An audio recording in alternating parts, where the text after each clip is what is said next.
Mind Your Farm Business on RealAgriculture.com is brought to you by RBC Royal Bank. Welcome to the Mind Your Farm Business podcast, brought to you by RBC Royal Bank. I'm Shaun Haney, founder of RealAgriculture.com and host of Real Ag Radio on Rural Radio 147 on Sirius XM. You can find more episodes of the Mind Your Farm Business podcast by going to mindyourfarmbusiness.com. Today's topic on the Mind Your Farm Business podcast is all about celebrating the diversity of operations in agriculture. We're going to talk to two farmers that are very involved in the Canadian Young Farmers Forum. According to the CYFF website, it was established in 1997. The organization's goal is to assist young farmers with information while exchanging ideas that lead to progressive strategies to ensure farming success in Canada. Through networking with young farmers, the organization's goal is to provide education, leadership training, and capacity building for young agriculture producers of Canada. Through CYFF speakers and innovative workshops, their goal is to increase all participants' knowledge of the agriculture industry and provide positive tools to aid young farmers in successful farm management. Through the development of both national and provincial structures, participants' leadership skills are enhanced, and it prepares them to take a more active role in agriculture and rural organizations. With increased opportunities for dialogue, networking, and action planning amongst participants, organizations, and industry stakeholders, more effective programs and policies across the country will result. The industry will also benefit from the creation of a pool of skilled future leaders with an awareness of issues in Canadian agriculture and a proven commitment to developing collaborative, creative solutions. Let's hear from our first farmer. Mike Henderson farms in one of the remotest areas of Canada. As a farmer in the Yukon, he sees the opportunity but faces challenges that not every farmer does in the country. Here's my conversation with Mike Henderson.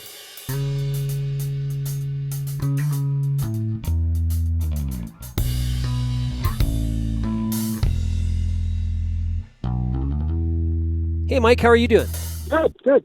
Hey, really great to talk with you. So, Mike, tell us about your farm. Where are you located? So we're located in Whitehorse, Yukon. We're definitely north of the 60th parallel, about 40 minutes north of town. Our farm is about 100 acres.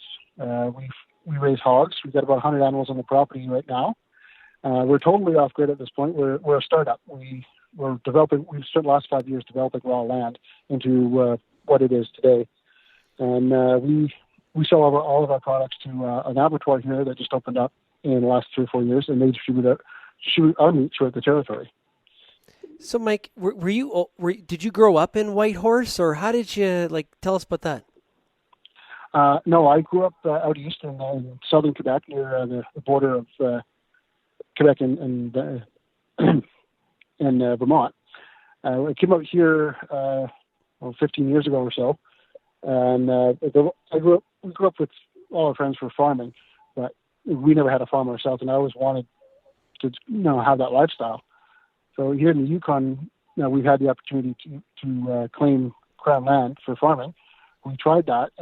We weren't successful in our first go around. So a few years later, we became involved with our local agriculture societies, and we came across a piece of land we were able to purchase. So that's where we are today. It's a 100-acre piece of land, and we've been developing it for the last 5 years. Oh, that's phenomenal. Okay, so we're involved in pork production. There's a local abattoir that takes the product. Are you helping that abattoir downstream and selling it, or is the abattoir buying it from you and it's their product from that point? It is. They are buying it from us. Being such a small community, we've got our hands in a lot of different things, and so we do help out where needed. And I help out from time to time, just figuring out logistics sometimes for the abattoir and various other places as well. Because we're 40,000 people here in the Yukon, so you tend to know everybody anyway. Oh, I'm sure you do. So, farming in the Yukon? I said to you before, I'm not sure I've ever interviewed somebody that is farming in the Yukon. What is that experience like? Because it's not what we would call traditional farming area in Canada. It's not the breadbasket of Saskatchewan or the corn and bean belt in Ontario. What is it like farming in the Yukon? It's definitely interesting. And most farmers say this, but it is a lot of hard work. Our growing season for those farmers here that do grain and whatnot, you generally have about, on average, 88 good growing days in the summer in the Whitehorse area. It doesn't seem like a long time, but we do have the benefit of having much longer days in the summertime, so you do get a lot more sunlight that way. But it's still a very short season, and we could have frost in June, and we've actually already had a frost here in September. So there's a lot of variables that you have to think about. In wintertime here, it could be 20 below, it could be 40 below, 50 below, and stay that way for a long time. Our farm in particular, because it's off grid, it's an uphill battle each and every day in the wintertime just to make sure water lines are thawed, everything's fed, everything's warm. It's definitely what I would call frontier farming. For the few places left in the world, I think we can still do that. Yeah, let's talk about this off the grid. Define that for me. What is the entire thing off the grid? Yeah, so there's our farm is past the end of the maintained road, so it's essentially a 4-wheeler trail. We drive down, cross a creek, and then that's where our property line starts. So we have no power, we don't have running water. There's a phone line brought into the property, but with the cell phones and booster packs, we don't really need a landline. So there's no connection to the outside world at our farm other than the road. Wow. So what kind of furnace are you running to keep the pigs somewhat warm in the barn in the winter? Well, the shelters that we have set up there, we don't have any specific heat systems in them, but they're small. They're very well insulated. We put a lot of bedding in them, so the animals themselves, their body keeps them warm. So the pigs themselves, because they're close together, they're keeping themselves warm just by the body temperatures. Yeah, and they can get really creative when you give them a couple big round bales of straw. You won't even know they're there sometimes. They'll be right buried in it. Wow, that is so cool. And what kind of crops are you growing? You said you have about 80 days of growing season, but what crops are you growing? So the Yukon people that do grow field crops, we do wheat, barley, oats, field peas, lots of potatoes, root vegetables, carrots and cabbages and stuff like that. We've got one farmer, he's experimenting with Polish canola this summer as a feedstock for mixed feed, and also for the byproduct of the oil. So it'll be another month before you harvest that. So I'm really curious to see how that goes. Do you think there's a lot of room for expansion of agriculture in the Yukon as the way things sits now? Oh, most definitely. Our government is very pro local sourcing and just local food sovereignty. So I would say there's definitely a lot of room. We don't farm nearly as much land as we should here. I think there's 3,000 acres set aside for farming, and we're barely using about half of that. And is there when we look at the development of agriculture in the Yukon, is it locals that are doing a lot of the farming, or is it people like yourself that are seeing the Yukon as an opportunity and moving into the area? Well, that would depend on your definition of local. I consider myself local now because I've been here for nearly 20 years, and I think most farmers are the same. There are a handful of what you call old-timers. They've been here their entire lives, and they've been farming and ranching successfully throughout the decades. But I think for most of this new batch of farmers that I'm a part of, a lot of us are from elsewhere. And Yukon is a very transient place. People come and go. But as time goes on, I think it's becoming a more and more attractive place for people to come and live and farm. So as a startup, what's been your biggest challenge? I'd say our biggest challenge is definitely financial. So being as small as we are and having limited access to a land base, our land values actually are comparable to places like the outskirts of Vancouver and stuff like that. Bare farmland, you could be looking at $500,000 for a quarter section, which is about 160 acres. So if up here, it's a fair amount of cash. So myself included, the majority of farmers I know, we work full-time jobs Monday to Friday and still farm in the evenings, weekends, and whatever time we have left, just to make sure we can cover our expenses and still produce a quality product. Off-farm income, clearly an important part of the overall income statement for sure. And I may have asked you this earlier, but when you look at farming in the Yukon, where do you see the opportunity? Why do you think it's so attractive? I think here it's because we're still developing as an industry.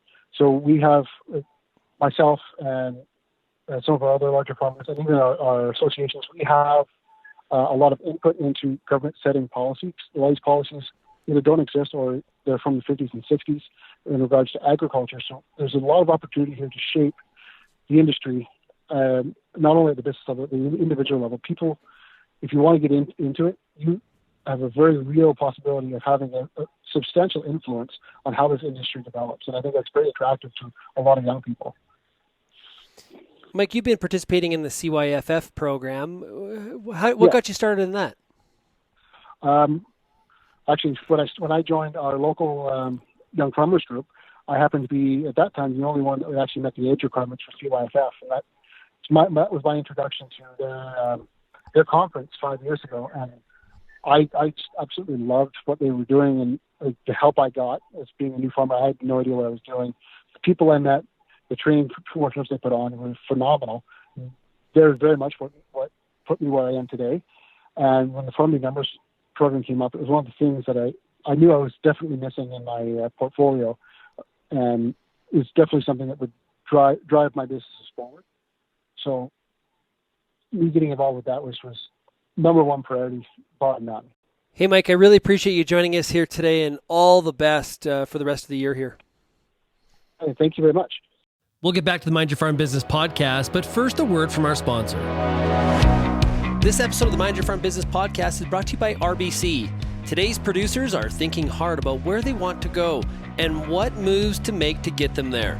A business plan is your roadmap to success. Without one, it's easy to get lost along the way. You can count on the services and expertise RBC offers to help you meet your business goals and chart a course to success. Visit rbc.com/chartyourcourse to find an agriculture account manager near you.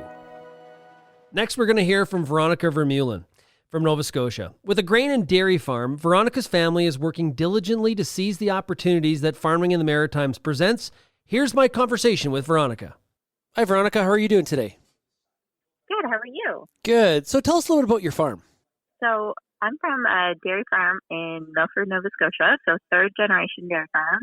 I'm milking around 650 cows right now, and I farm with my two brothers, and my parents are like in between retired, and they're still a little bit involved. But yeah, we're pretty much on to the next generation. Okay. And what kind of crops you growing? So we grew wheat and corn and grass. So I think we had like 220 acres of wheat, 650 acres of grass. And you know what? I don't know exactly how much corn we grew, but I think it's around 400, 500 acres, somewhere in there. Yeah. And talk a little bit about the livestock part of the business. Tell us more. So I was really involved in the transition cows and calves. So I'm actually on maternity leave right now. So I stepped back for a few months, and it's actually killing me that I'm missing out on corn harvest right now. But I actually, for the last 5 years, I've been in charge of transition cows and calves. So transitioning pregnant cows into a healthy next lactation and having to do with the fresh cows and the breeding. So the cows on our farm are on 3 different locations.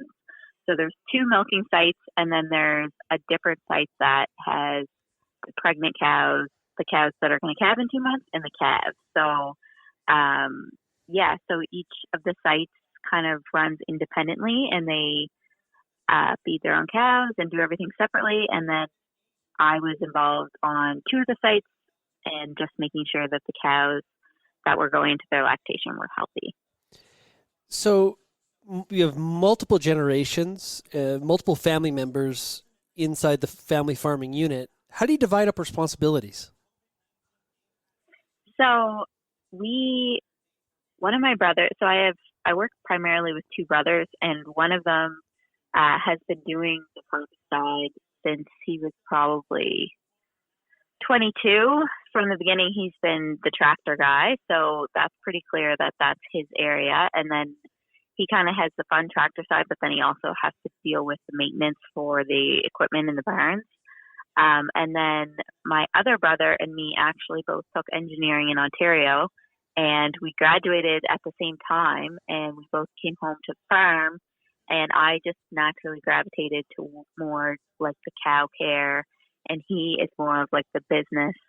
He runs the business, he does the books, and he does like all the HR, like hiring and dealing with all of that. So we've definitely worked on working together because it didn't come naturally, but I think we've gotten a lot better where,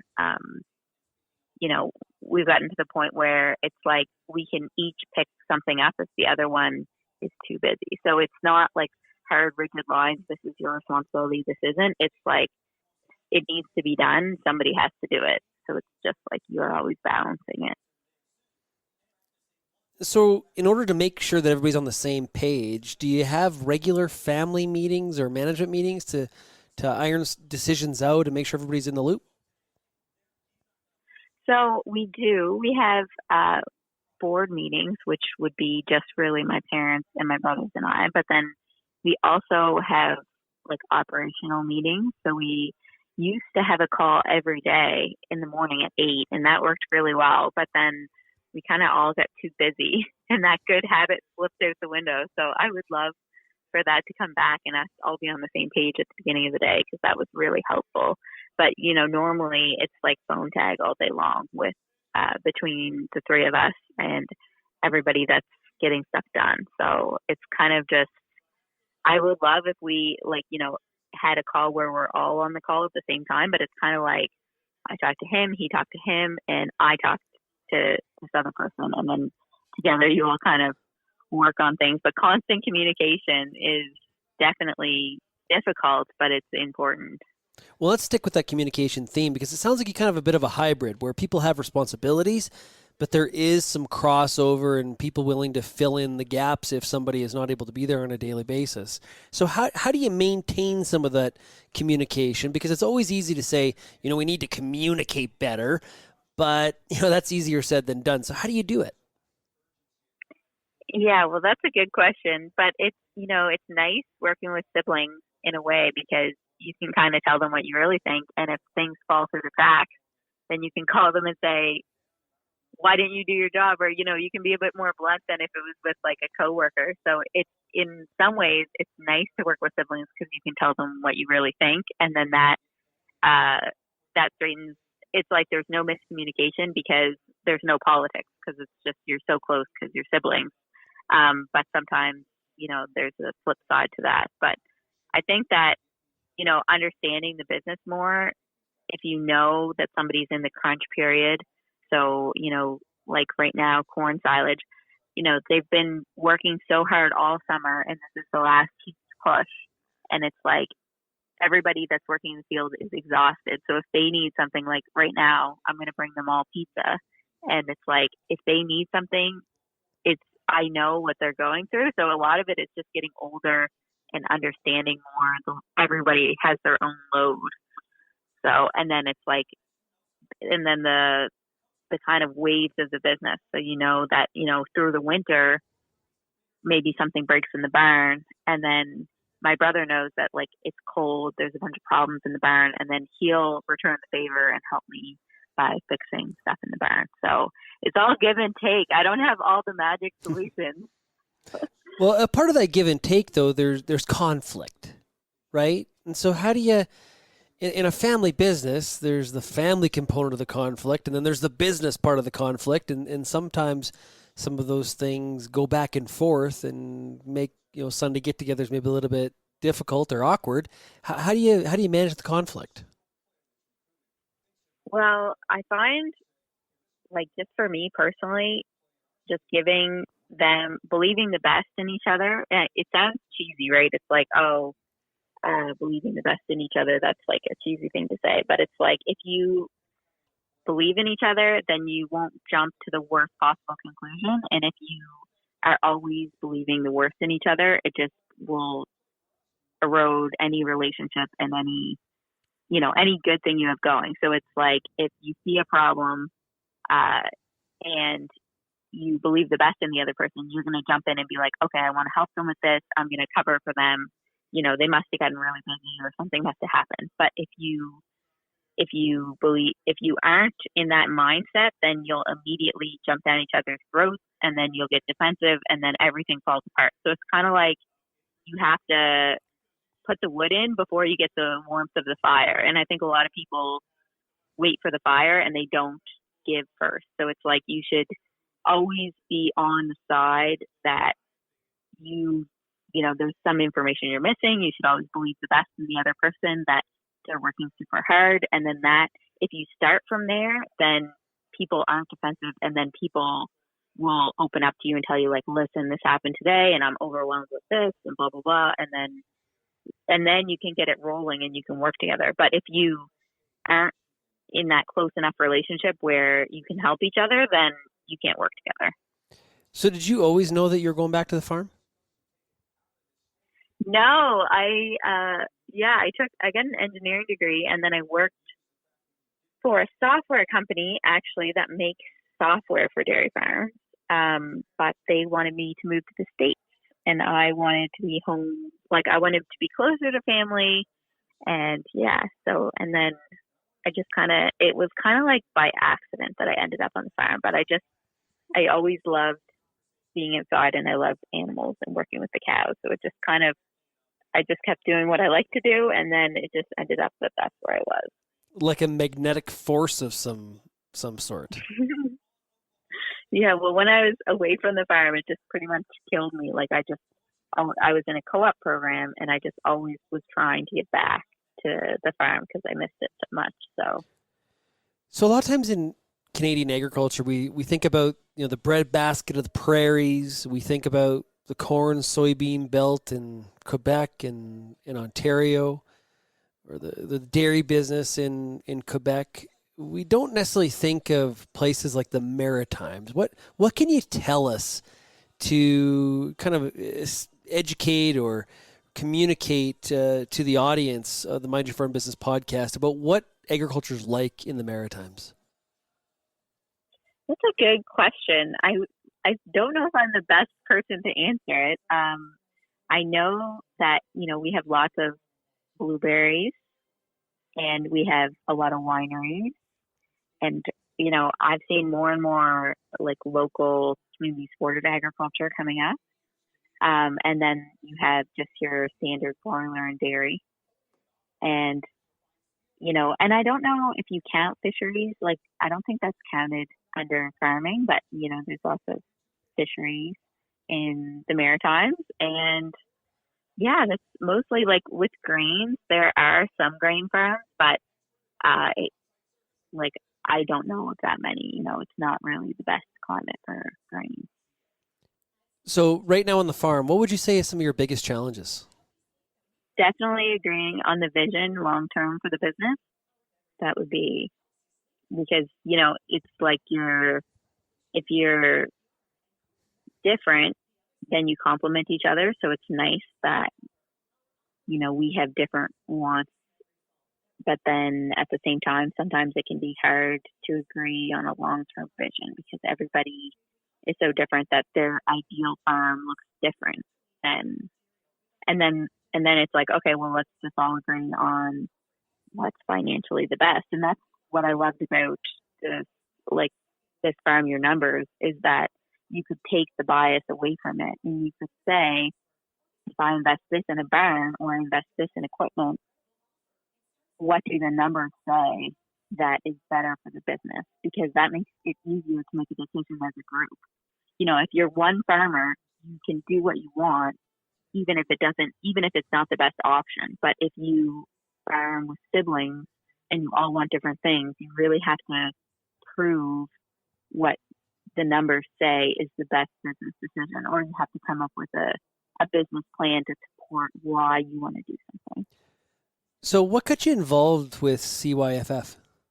I went to the Canadian Young Farmers Conference in Saskatchewan, and I just met so many awesome people. And it was, a lot of times you're farming in a rural area and you know other farmers, but you don't necessarily have people that you are like 100% similar to, like you click with. And then when I went to the conference, I just met so many amazing people that were so driven, and I was like, it was just mind blowing because I didn't know there was these people out there, and it was just like an awesome event. And I found all the speakers really great, and I learned a lot. And it's like you come home with this fire under you that you want to be an amazing farmer and want to change things and want to be successful. And I was like, I want to go every year.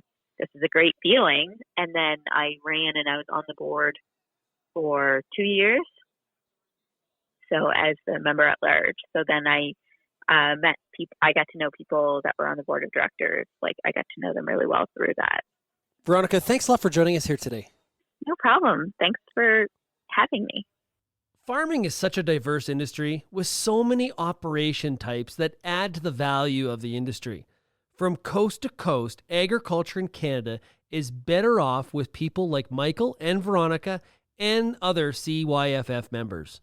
I hope you enjoyed today's discussion. If you have any feedback, comments, questions, we'd love to hear from you. Please email me at shaney@realagriculture.com or call the Real Ag listener line at 855-776-6147. You can find more episodes of the Mind Your Farm Business podcast at mindyourfarmbusiness.com. Thanks to RBC Royal Bank, and until next time, keep on minding your farm business.